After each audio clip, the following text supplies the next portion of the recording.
Hello, and welcome to Multidimensional Wavelength. In this video, I'm going to be touching upon spirit guides, what they do, what kinds there are, and how they affect your lives. I did touch upon this in my last video, so if you'd like, I suggest you go check that out, which talked about how spirit guides guide you along a certain path during new opportunities. So let's just jump right into this. So you do have multiple types of spirit guides. One that's probably most common, that whether you're spiritual or not, you probably do have some awareness of them, and that would be your ancestor guides. So these are people that you have had or have encountered in your life who have passed over. And a lot of them, whether it's really close family or friends, there will be that deep soulmate connection between you and them when you both are living. So during your lifetime, you will have kind of a sense of that person's energy being around, or if you, and I've talked about the different clair abilities as well, whether you have a vision of that person, you can hear them, or you can just feel and sense their presence, or whatever message that they're trying to convey, you'll be able to gauge their energy to know that it's that specific person based on that deep connection that you had, that deep soul connection that you had, and what message that they're trying to get across to you in your lifetime to better help you along your path. Another really common type of guide that a lot of people talk about is angels. Angels are really just beings of pure light. And again, and this goes along with all kinds of guides, is that their main purpose is to provide messages so that you can live your best life and carry out pretty much whatever it is that you came here to do. And I'll touch upon that later on in the video. But angels, again, you can also, like ancestor guides, you feel their presence, but they are more of a very high vibrational type of being, especially with that pure light aspect of them. So you'll definitely be able to tell the difference between if it's somebody familiar or somebody, or something I should say, that is of a higher vibration, such as an angel. Another important one that a lot of people think about as just the word soulmate, and this is where there might be some discrepancy as far as some people believe that, you know, you only have one soulmate and that's it. There are multiple people within your life that can be your soulmates, but also people don't know that there are people in your life that would be considered your soul family. This is friends, family. This is definitely people in relationships like a soulmate. And obviously, typically this happens in 3D form. You'll meet somebody in this 3D plane on this earth, where you to them or them to you, you'll offer or receive guidance, and there will be a growth of ideas and concepts between the two of you. And this kind of leads into, you find these people, whether it be friends, family, or other, you find these people here to not only grow in that sense, but you act as spiritual peers or teachers and mentors to each other to also help you along your path. And this this definitely occurs when, for example, if you meet somebody that you've never met before, but you really feel like you've known them for a long time, chances are you actually have. Um, and this is where I go into the whole talking about past lives and how prior to the physical life that you're living now, your soul or your consciousness, your being, you entered into a soul contract which pretty much laid out not everything but important events that are necessary to happen within your human experience here on Earth.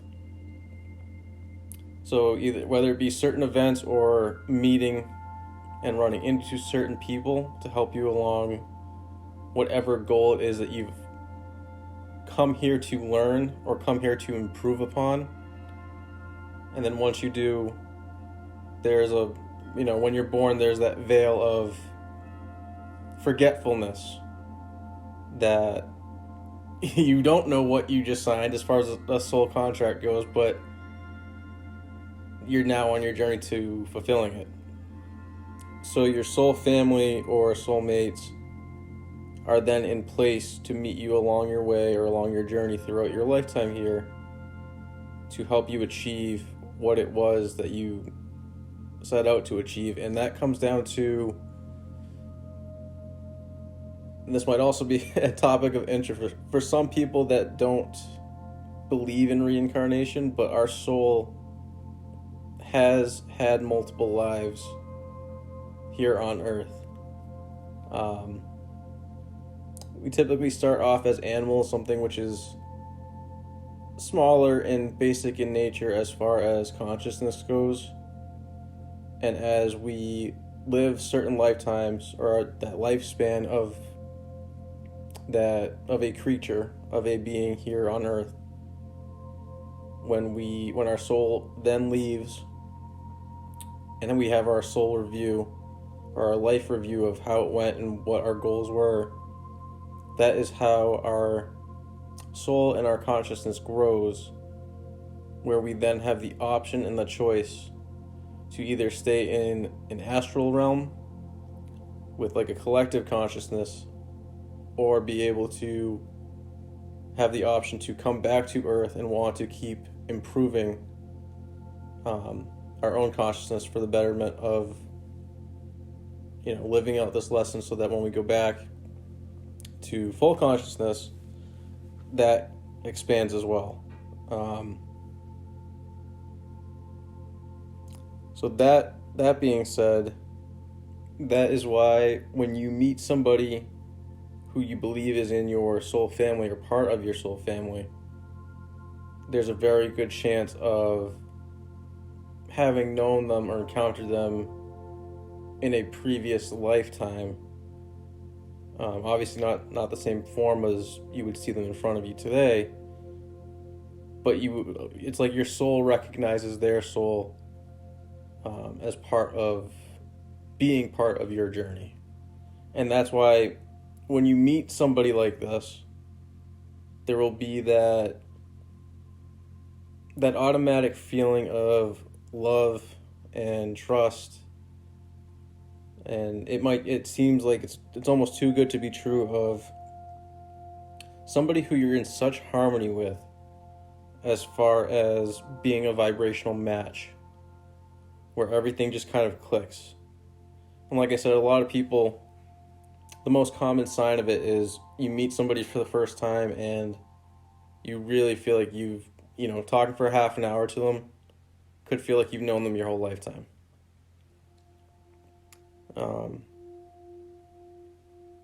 Yeah, so that kind of explains soul family and soulmates.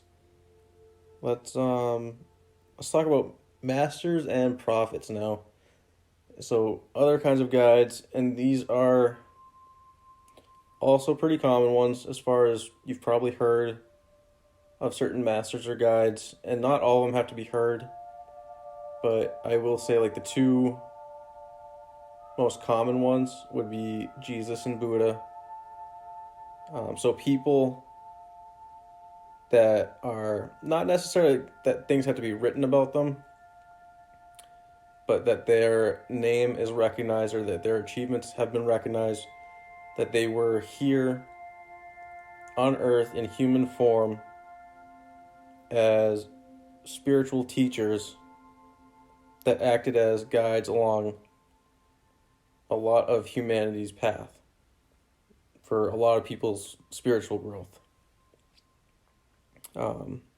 So in that sense, they offer great help that we know of, both in the 3D and 5D.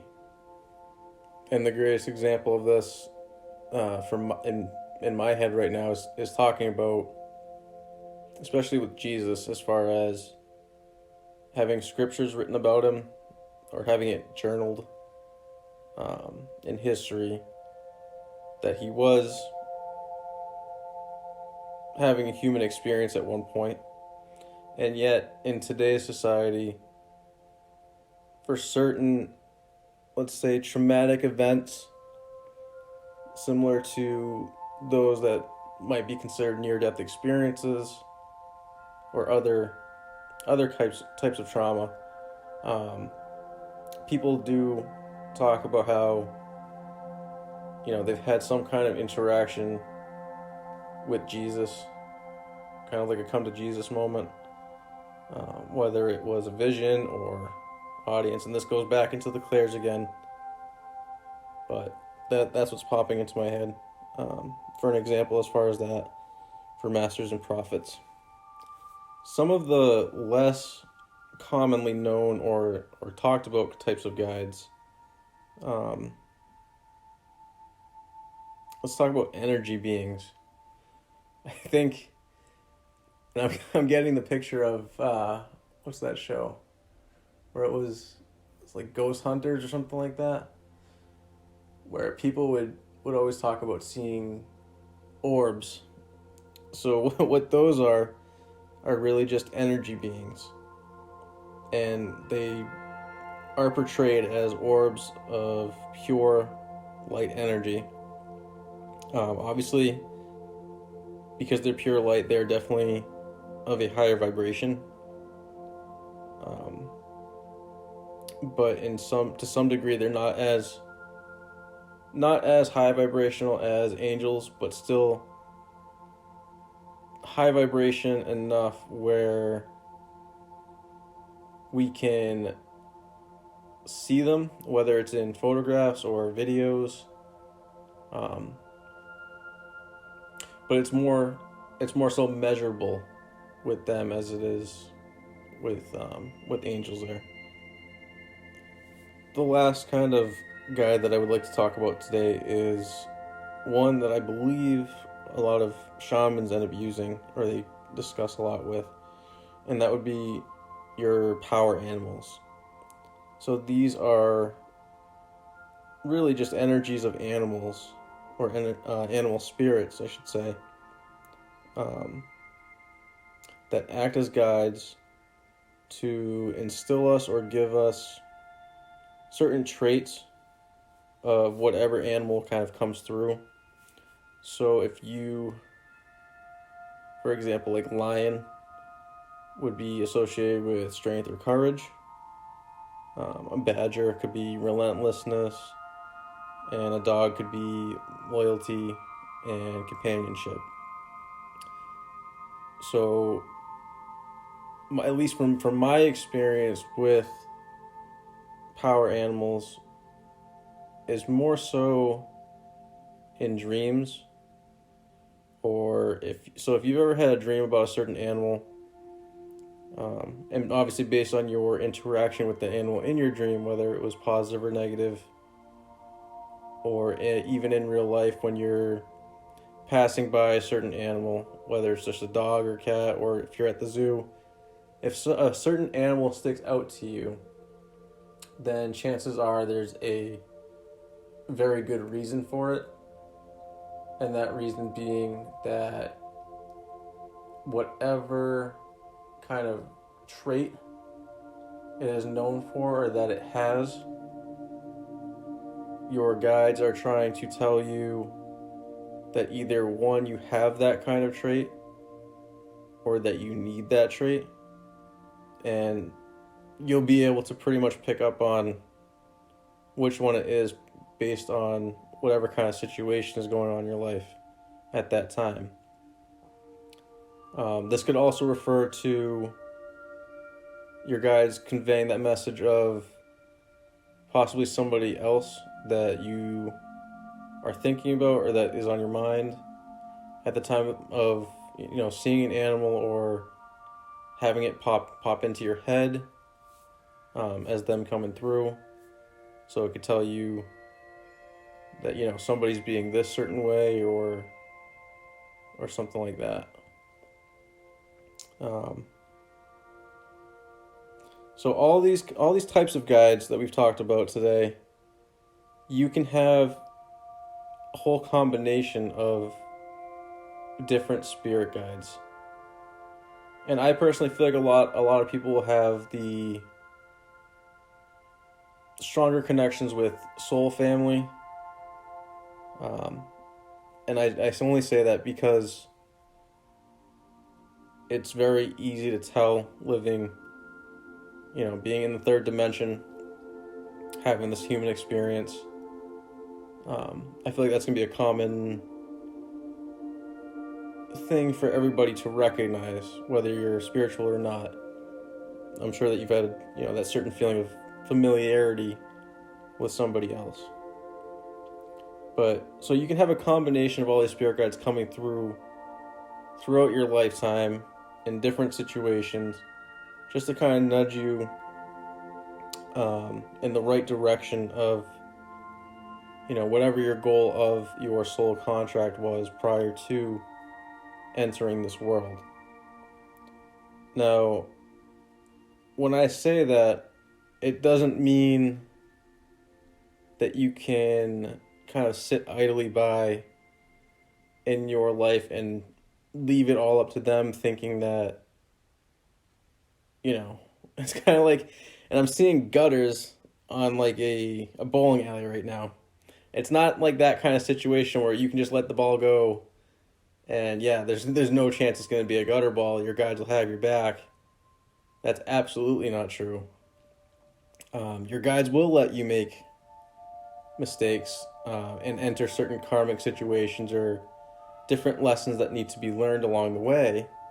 And a lot of those lessons, as tough as they may seem to be in the moment when you're going through them, you will definitely come out better after that, and be able to recognize and see why you went through it, what you've gained from that experience, and how that has strengthened you as a person and your soul going forward. So your guides do not make decisions for you.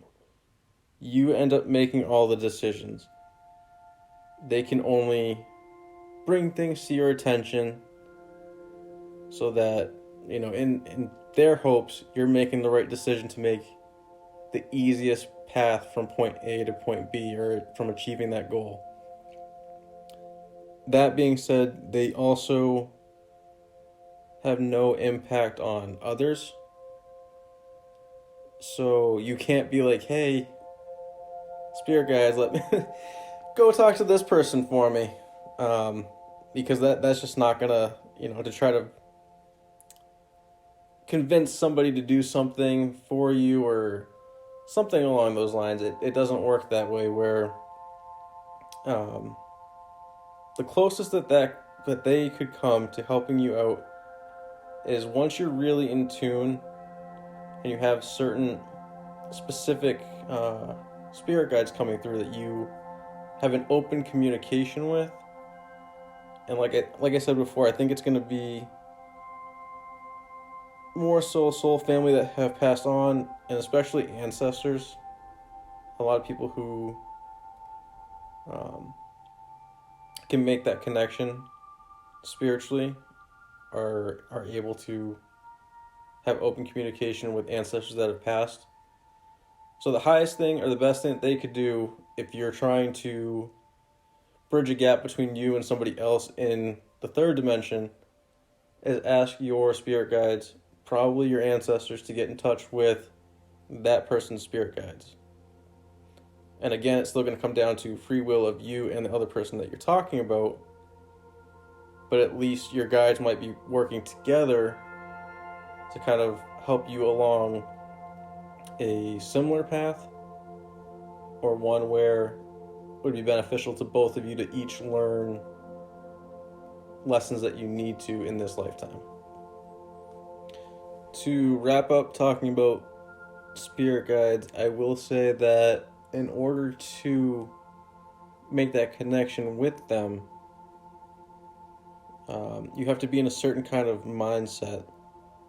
And the best way I can describe it is, so during everybody's waking life, when you apply critical thinking skills, or whether you're working, or you're really just putting the effort in as far as thinking, your brain would be experiencing what scientifically would be considered as beta waves when you're applying that kind of critical thinking.